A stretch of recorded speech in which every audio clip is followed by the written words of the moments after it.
Live Curious, 내셔널지오그래픽 채널. This isn't your average job. Holy cow! Being a National Geographic photographer isn't easy. Boom. If you're under pressure of time, you have to take any option. They defy danger. You can surface from a dive and get swept out to sea in no time at all. And sometimes prepare for the worst. Always on a quest for that perfect shot. And now, we're counting down Nat Geo's top 10 photos of 2010.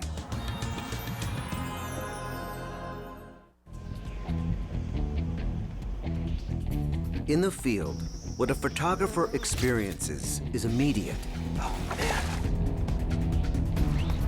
They travel to the ends of the earth. Seems like the first step in a 1,000-mile journey.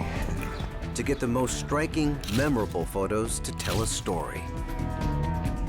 Every year, we make about 1.5 million photographs, and roughly 1,000 appear on the pages of our magazine.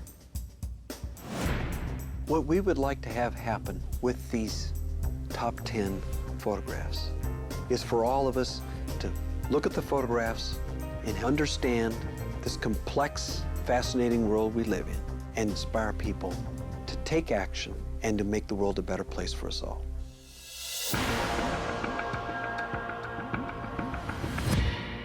Wes Skiles came to us and told us about a magic place in the Bahamas.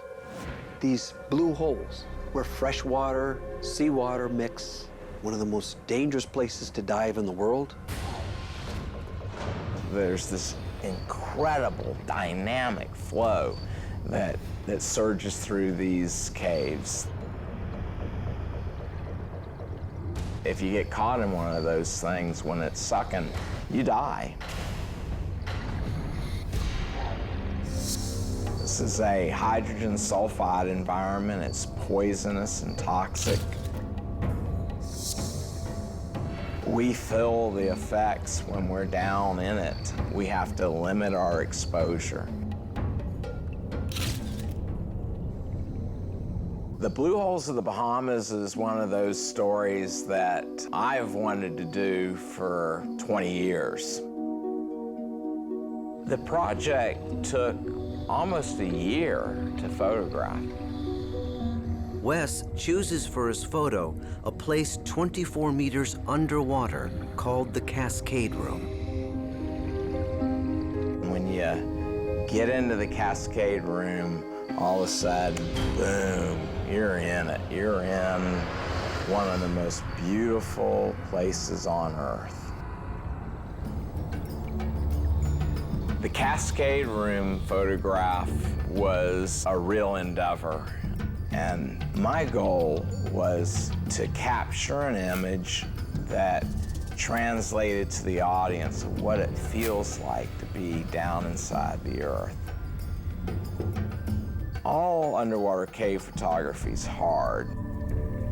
We have no real communication to talk to people. We are 100% dependent on a very, very talented team to operate lights and strobes and perform complex and difficult diving maneuvers. This is a complex picture. I had to figure out a way to do a transect line that will allow me to keep the camera at the same depth and keep it at the same angle in a cave. I had to find this spot that I could do this. I took it as a series of photographs.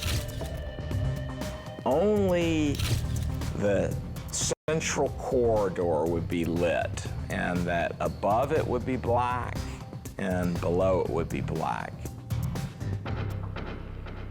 Wes took great risk in these photographs. The long, narrow composition as he stitched picture after picture together so thoughtfully to make this compelling image that captures the mystery an assignment like this, my photo count was 34,000 photographs. A great photograph is pure magic, and it's amazing how seldom it actually occurs. I chose Wes Skiles' picture because he takes us to a place we've never seen before. It's a celebration of the diversity of the world, and it's a celebration of exploration.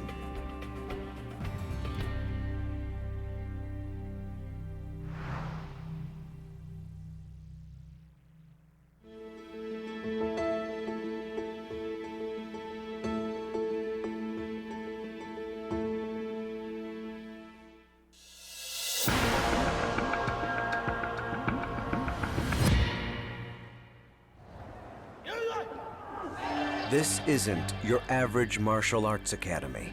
Here, 20,000 students practice kung fu forms inspired by the legendary martial arts of the Shaolin Temple. The image that was selected for this year was taken at the Shaolin Tago Martial Arts School in Dongfeng, Henan, China. What we wanted to do was try to show what is Shaolin Kung Fu today. It's a sports store, there's a lot of peak action, and yet you can't have every picture be of somebody throwing a kung fu kick, and you've got to really kind of look beyond that and take it back to the essence of the narrative approach. Fritz Hoffman didn't just happen to get an assignment in China. He's lived here and speaks fluent Mandarin. When I was photographing in the schools, I tried not to talk too much to the kids because then it takes their attention away from what they're doing, which is what I want to photograph.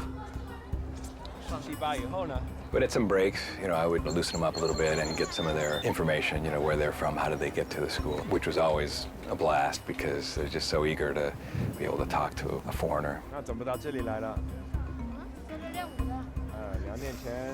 Somebody who can speak with them in their own, language. Fritz Hoffman is a great photographer because he has the ability to blend in, especially in China. He's lived there for years. He understands the culture, he understands the people, and they immediately respect him because of his grasp of the culture and the language. It's always such an advantage to be able to communicate with the people that I'm photographing in China, and oftentimes I'll just kind of keep quiet and listen to the discussion. In the blink of an eye, Fritz finds a moment. Even though it was the dead of winter and below freezing, the kids were so focused and disciplined. The biggest challenge for this photo was just seeing it first and then being quick about getting it because it didn't last very long.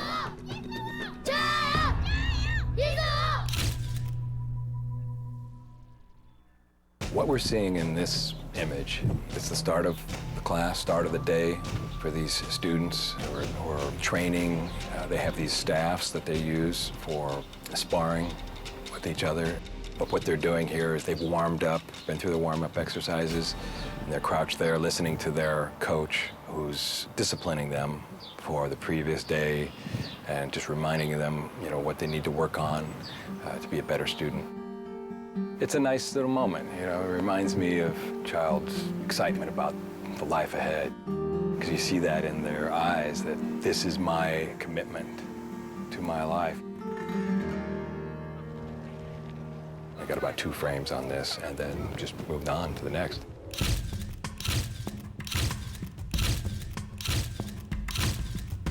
But really, in the end, it's not until you get back into the office and you're editing through and trying to create sequences for the narrative where you actually start to really kind of cut down and make pairings of images.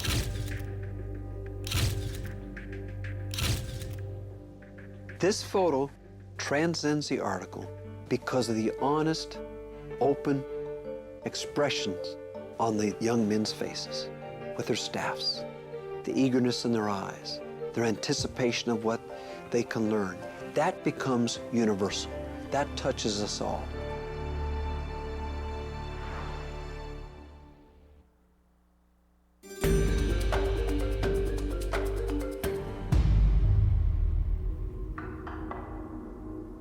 we as human beings have to do better than this. I looked at Mark Leone's photograph of an Asian black bear having bow removed, the bear's tranquilized, and I was shocked and saddened.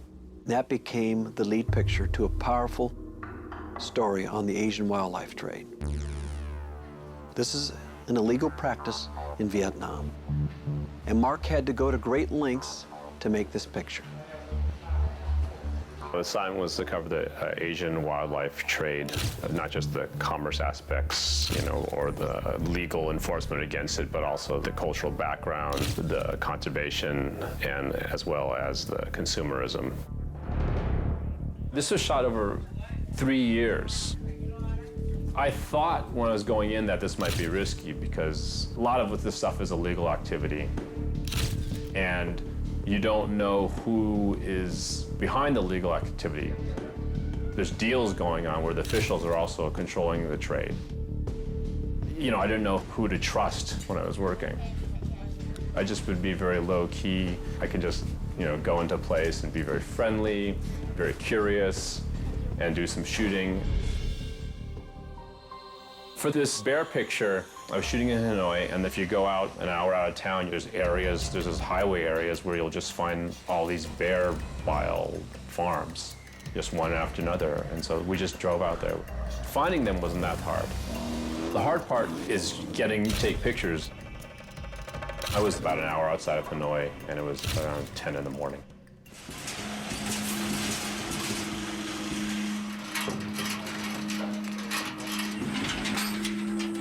When you go into these bear farms, the reason the bears are there is to be extracted for bile. They stick a tube in the gallbladder, and they just pump out the bile. This bile is supposedly good for male impotence, for hangover cures, for liver disease. So the bear's in the cage, like 2 meters by 2 meters by 2 meters. They drag the bear towards the edge of the cage. And the bear, it's frightened, and so they stick a needle in its paw, and then 10 minutes later, the bear's out cold, and then they can drag it outside the cage. And they've had a small portable ultrasound machine. They put the jelly on to try to locate the gallbladder with the ultrasound. So once they find the gallbladder, then they can stick the tube in, and then they pump it out for like 10 minutes, and all this yellow-green liquid comes out of the gallbladder and comes in a little bottle. After a certain point, the bear won't be doing this anymore, and then they kill him, and because also the bear body parts are also worth something on the market. If Mark went in as a National Geographic magazine photographer, he would under no circumstances get the picture of this black bear in this dire situation. Mark was at risk continually. You're dealing with organized crime, and to be discovered could make a situation that could be extraordinarily dangerous. This story helped clean up some corruption in Asia in the wildlife trade. It changed some legislation in some nations in Asia and made people really think about what kind of a relationship we want to have throughout the world with wild animals. When David Lichfarger came to us and said he wanted to do a series of stories on life in 1 cubic foot, I thought he must be mad. This isn't your average school of fish. He's got this green box, 1 foot by 1 foot by 1 foot by 1 foot. And he's going to take that into a coral reef, plunk it down underwater, obviously, and then he's going to see what passes through that box. And if it doesn't pass through the box, he doesn't photograph it. The idea of looking at a small place very closely and carefully comes from an Edward O. Wilson quote about it is possible to spend a lifetime on a Magellanic voyage around the base of a single tree. The idea is how much life can fit in your lap. The sort of predetermined size is 1 cubic foot. David photographs 1 cubic foot in 5 different places around the world. It's part of an unusual assignment for National Geographic magazine. It is a stainless steel 1/4-inch rod, welded, and it can be taken apart. So you can carry it up a tree or take it out on a coral reef. David sets up his cubic foot everywhere. We made a list of predetermined habitat types: a coral reef, a cloud forest canopy, a shrubland, some leaf litter, which we did in New York City in Central Park. You want to choose the best spot. And once I chose a spot, I'm sort of committed.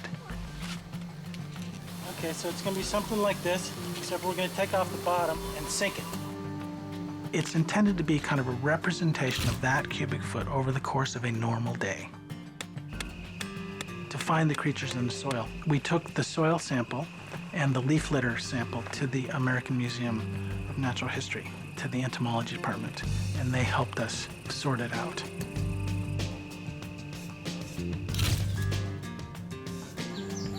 Central Park, the most heavily visited urban park in the world. These are not remote, pristine places, but they still have tremendous abundance of life that we should take care of because it can feed the wonder of the world. No matter where he is, the whole cubic foot mess has to be bagged and taken to a lab for further study and photography.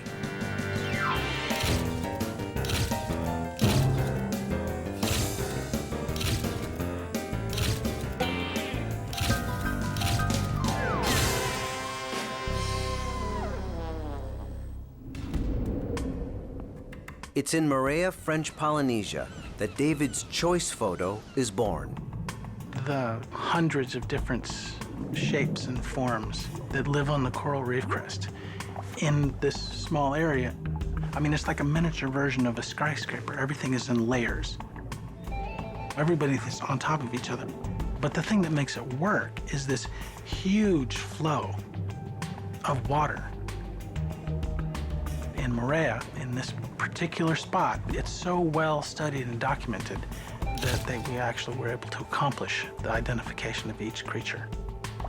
And we calculated it was more than 40,000 creatures per hour were in the water column that are feeding and supporting that stationary spot. That's a nice crab. Good smell. David takes his favorite sea critters and photographs them one by one. He then takes them to his photo editor, Todd James. David came back from the field and dumped 44,260 pictures and then smiled and walked away. I cried. So we knew we wanted to do collages, but it wasn't until we got to the page that we started to figure out, you know, at what size can they work? You can see each individual. Others, they run smaller, and you can kind of just get a sense of the diversity of life in that area. I chose this photograph because every time I see it, I see something different. It is so complex, so interesting. It's a photograph I want to sit down and spend time with. I think that that spotted boxfish she's very fetching. And, you know, I like the way she's looking out of her eye. I mean, honestly, if I'm reincarnated, I'm going to come back as a boxfish and look her up. There's a tremendous amount of life, you know, in a small area. It's a magnificent opportunity to just sit and really closely observe how a little piece of an ecosystem functions.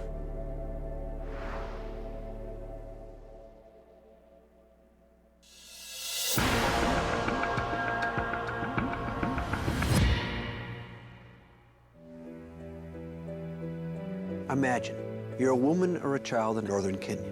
Every day of your life, you spend 8 to 12 hours a day just gathering water. That's all you do. And if you don't gather the water, your family goes thirsty. This particular story had to fit in a mix because of the water issue.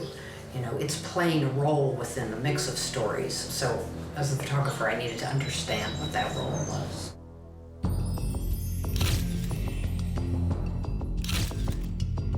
Well, I think the message about water is we don't have enough. And when you don't have enough, the burden of gathering water is extreme. And the purpose of the story was to show the impact of women's search for water and their gathering of water. What is the impact of that on their lives? I think we forget in our comfortable lives that most people live on a margin that is something that we might not even be able to survive. I think the women in their just everyday physical lives showed us all that it was an incredible burden on their lives. They are perceived as beasts of burden by the family, but they know this is how they'll live.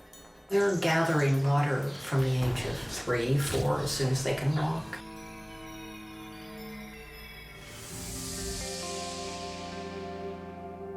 Well, this was in the middle of the day. We had been traveling through the desert and saw a few women kind of by the roadside. Soon, another woman joined them, and then another woman and a child, and this group started to grow. I just hang out with them and photograph. And by the way, they're carrying like 100 pounds of water. I only have 2 little cameras on me. And I'm like, to keep up with these. They are hardcore and very powerful human beings. The women started to spread out to go to their individual villages. I thought, oh my God, this is the moment. You couldn't appreciate their burden and the kind of landscape that they have to trudge across every day. So by being higher, we could actually see what they're faced with. So I got on the roof of the car, and we very, very, very slowly and very quietly followed the ladies. So I was actually shooting from the roof of the car. Lynn can see a photo developing.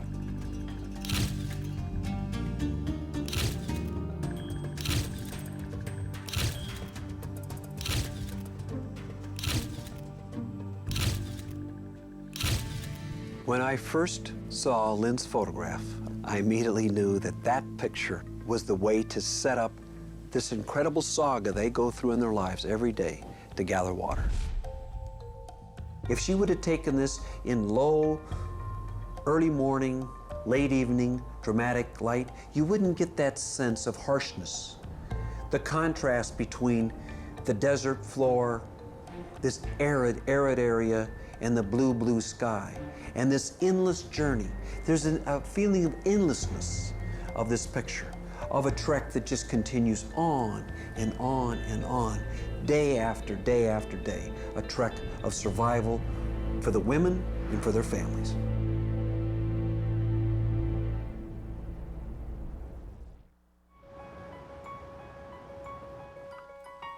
After a photographer returns from an assignment, he or she, in this electronic age with digital photography, generally has a pretty good idea of what their best 100, 200, 300 best pictures are. Everybody fine with the lead picture? They've been talking with a picture editor. They'll sit down with that picture editor to develop a selection of photographs. Every photographer is assigned to a photo editor who guides the photographer on assignment. My name is Gail Fisher, and I'm a senior photo editor at National Geographic magazine. I edit lots of film, but there's also lots of logistics to deal with. We're working with photographers on proposals. There's a lot of research involved. And then you're working on several stories, and they're all in various stages of the game. So you might be in layout on one story, and maybe you're at an interim on another, and you have several photographers out in the field. A lot of times photographers will shoot anywhere from 13,000 to 15,000 images, and if it's natural history, the numbers are even a lot higher than that. As I'm editing, it's a very intuitive process. You're looking at these thousands of images as you're scanning through it, There are just images that literally jump off the computer screen. It's like the stars are aligned. Everything comes together. The light's right, the moment is right, it's layered. You look at it and it's a very complex image maybe. And the editing process, I move several hundred forward, and then from there I'll do a second edit, and maybe I'll do a third edit before I finally come up with 40 or 50 or 60 images I want to move forward. And within that process, you're looking for new information. You're looking to cut out the redundant images.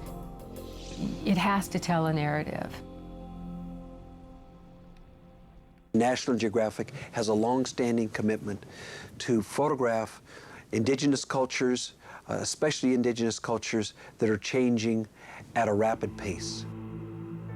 This photograph tends to get at the chaos, the incredible change that the Surrey people in this case are going through, but people all up and down the Omo River.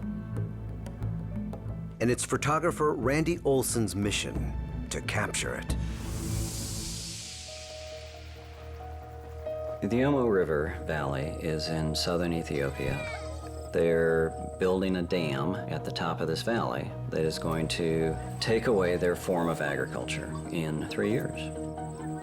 There are 20 million people north of this dam that are going to benefit, and there are 200,000 in this valley that are going to have their lives destroyed.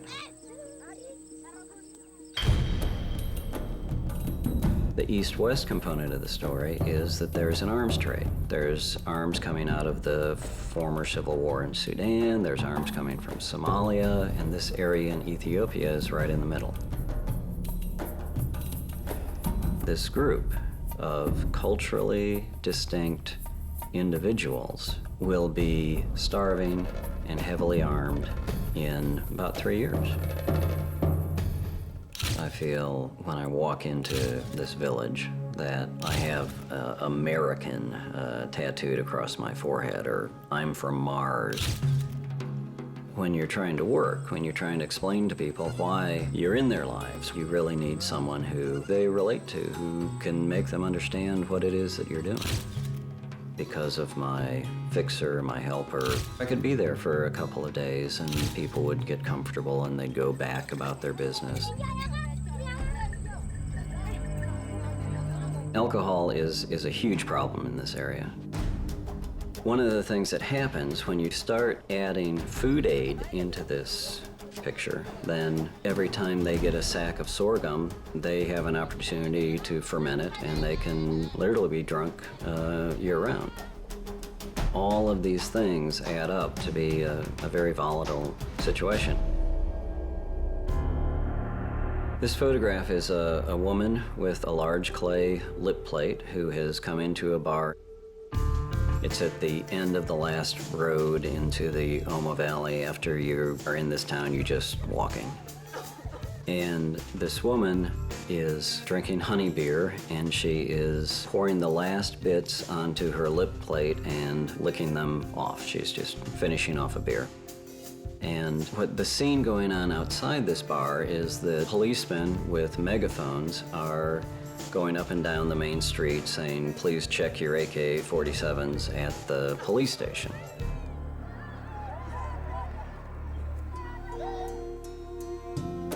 Randy Olson has become the kind of photographer who can endure great hardship. And great hardship is going to be experienced when you are in an area as hot, as desolate, as dusty, with virtually no infrastructure.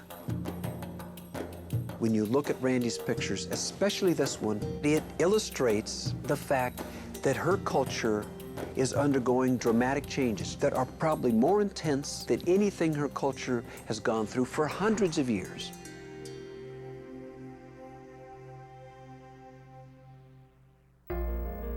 The first thing the photographer has to be careful of course, is bias. And even more important possibly than bias would be judgment. I selected Stephanie Sinclair's photograph of women who are members of the fundamentalist Church of Latter-day Saints. And she has this ability and this persistence to penetrate a culture honestly, openly, with this sense of curiosity that disarms people.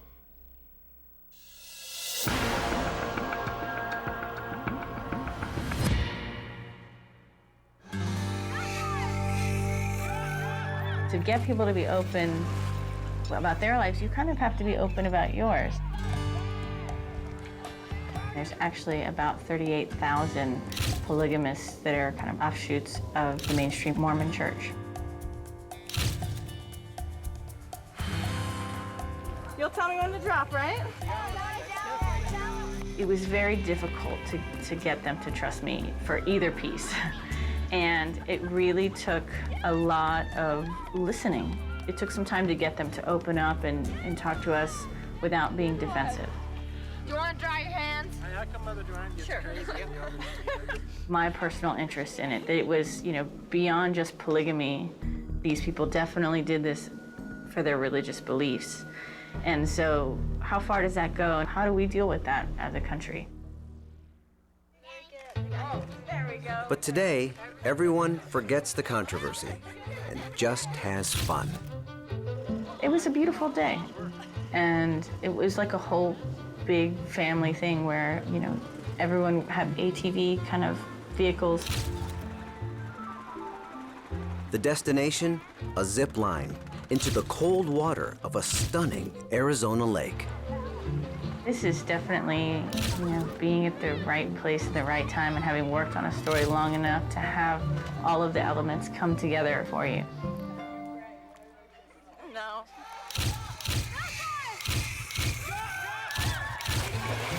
When these girls started piling on top of each other and doing this pyramid, I definitely knew this was going to be some of the best pictures I had taken.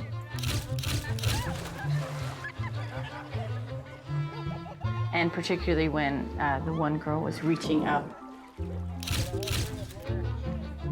It just kind of had almost like a biblical reference. You don't really know what she's reaching for.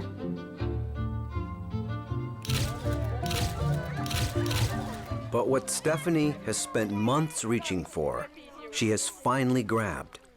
When Chris Johns sees this photo, he knows Stephanie has captured something special. The symbolism of that, of reaching towards heaven, here's this feeling of sisterhood and this feeling of absolute joy. That photograph could only be made by someone those women deeply, deeply trusted and had spent time with.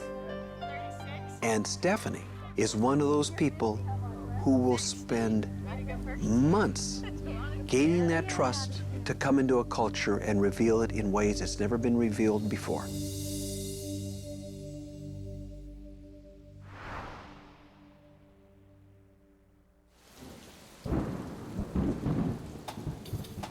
Every page of the April issue of National Geographic magazine is devoted to the world's fresh water supply. One place we had to go was the Middle East, where water is such an important part, not just of life, but of politics too.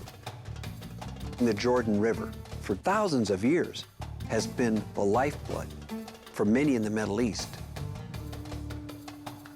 We sent Paulo Pellegrin there, and we knew he would make the honest photographs we needed in this very combustible part of the world. This was actually my first assignment for the National Geographic. The Water Wars was a special issue that the Geographic did. I was asked to shoot on the Jordan River, which is sort of an important sort of source of fresh water. It's also a divided river, sort of 3 countries and 3 communities: the Israelis, the Palestinians, and the Jordanians. And so it has a number of social, territorial, sort of political sort of complexities to it.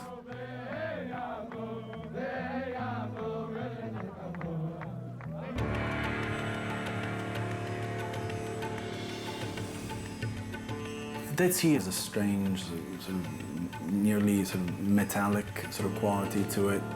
It's a place which is so sort of charged sort of with history and symbolisms also. It really sort of contains so much of our religious sort of, you know, Judo-Christian culture. This summer was over a period of probably 4 or 5 months and 2 trips. It's a territory that I know well, so that facilitated things, because it can be a little bit tricky sort of to move and navigate sort of in the West Bank.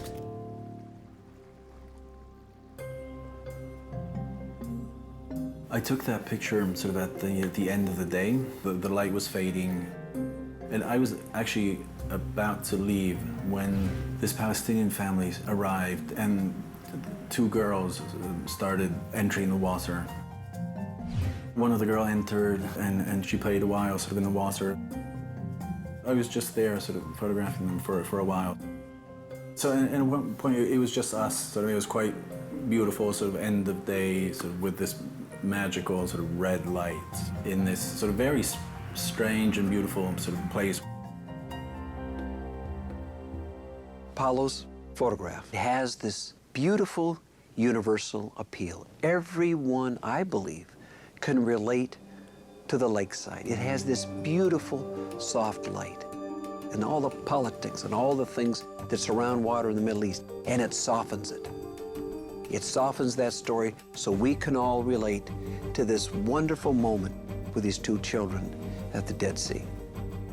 I particularly like that picture. I think it represents sort of like a real moment, sort of which transcends the political sort of difficulties, and it speaks about the water, about the issues, but it also transcends them at the same time. So it's a moment of quiet, like a universal moment of a child sort of bathing in these sort of sacred waters.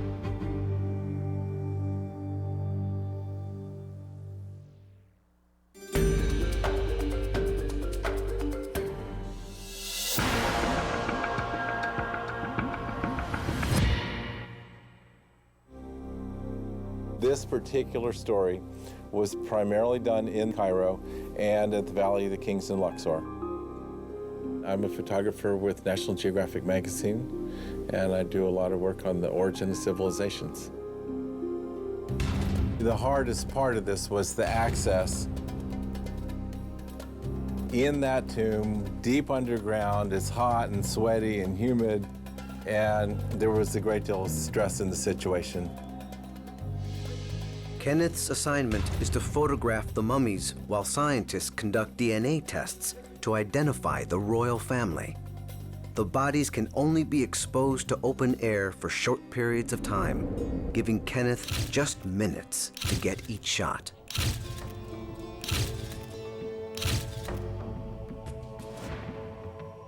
The total amount of time that we had with Queen T might have been 10 minutes. They would open the box, we'd get that mummy, we'd say done, and he'd be gone. We were finished, there's no backing up. We have to be really careful not to contaminate them or to reach into the box and touch them. So we'll prepare all of our lights ahead of time. It was in that side chamber, in the burial chamber, a little side room, where these 4 mummies were laying. When they took those mummies out, cleaned them up, and went to do the DNA test, they put them on the little wooden benches. And we came up with a lighting solution for that box. And then once we took that picture, we were stuck with that lighting scenario, regardless of what the other boxes looked like. We had to match that first picture.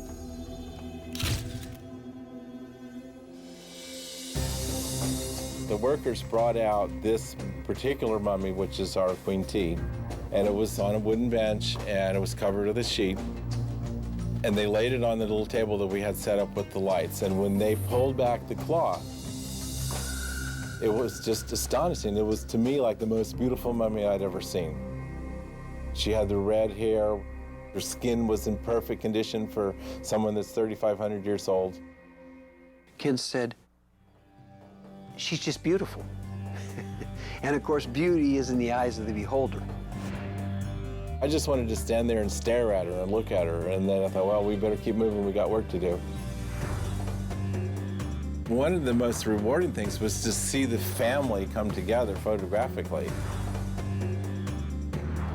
Maybe that's the goal of all these pictures. When you open the magazine, you go, wow, what's that? And then the reader needs to know more about it, and then that's when they read the story.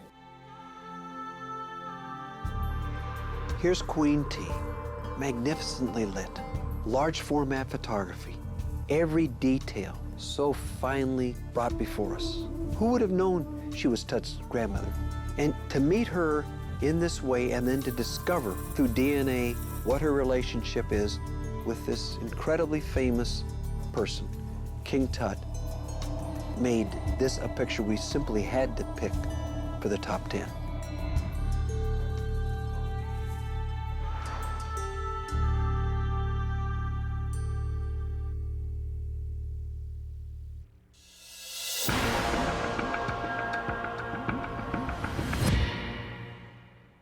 My favorite picture for 2010 was made in the mountains of Afghanistan by Lindsay Addario. My assignment in Afghanistan was to photograph women in Afghanistan.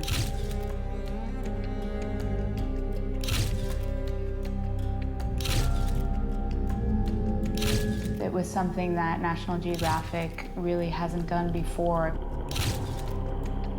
Doing the story many, many times. I mean, I was reduced to tears.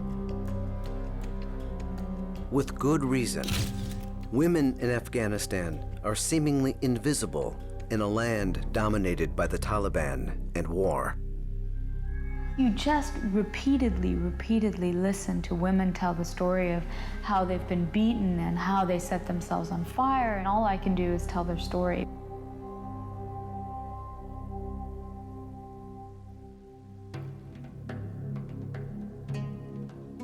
Like many great pictures, this one unfolds by accident. We were driving along the side of the road from 5 or 6 days covering maternal health. The number of women who die in childbirth is the second highest in the world. I saw 2 women on the side of the mountain that is quite unusual to see 2 women on the side of a mountain without a man. And so I told the driver to stop the car, and I got out and ran up to the 2 women, and it turned out that one was in labor and her water had just broken. So I sent my driver to go find the husband. They left me sitting with the 2 women, and of course I couldn't communicate at all, so I was just sort of sitting there and trying to photograph, but it's also very uncomfortable to photograph a woman when she's in labor and she's so uncomfortable being photographed, and so it was this very awkward sort of scene. But Lindsay's years of experience in Afghanistan make this picture possible. In it, photographer and the moment come together. For all the sad scenes she has witnessed, this story, at least, ends happily. I ended up taking both women and putting them in my car with the husband of the woman who was about to deliver, and we drove them to the hospital, and there she delivered safely. Afghanistan is a country that is incredibly dangerous to photograph in, but it's also a place that I believe will experience more turmoil if women are not respected, if someone doesn't stop at the side of the road to give them a ride. And Lindsay Addario did that, and in the process made a magnificent picture that's worthy on hanging on a museum wall.